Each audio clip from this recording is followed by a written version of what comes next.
Et pour finir, nous feuilletons les journaux du jour au Burkina Faso qui reviennent sur l'attaque de Koudougou, une attaque qui suscite interrogations et réactions de part et d'autre. La revue de la presse burkinabé avec Aimé Solange Digima. Attaque de Koudougou, les 24 militaires tués ont été inhumés au cimetière du 11e régiment d'infanterie commando de Douri à l'abri des caméras, nous informe l'observateur Palga.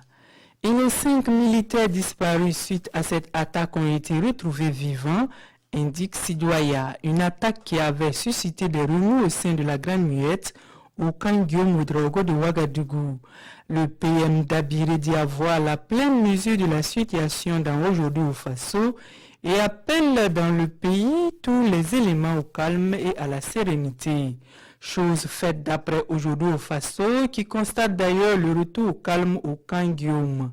Car cela ne tienne, un remaniement ministériel s'impose d'après l'Express du Faso, pour qui l'onde de choc ne peut que venir d'un remaniement qui, même s'il ne devait pas être un chamboulement, devait permettre aux Burkinabés d'être en phase avec leur gouvernants.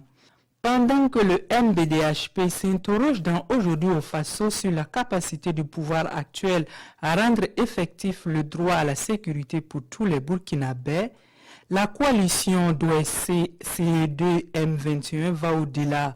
Elle demande la démission pure et simple du gouvernement d'Abiré et demande par ailleurs le renforcement des capacités opérationnelles de l'armée par la dotation d'équipements de combat, de protection, de communication et de transport en phase avec les missions à accomplir.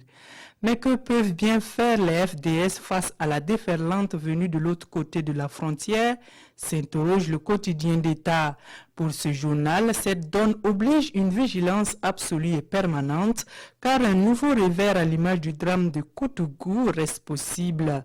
L'heure est donc, d'après le journal de tous les Burkinabés, à la mobilisation pour le combat et pour la préservation de notre pays contre les forces du mal, et la victoire sera au bout de nos efforts malgré l'adversité.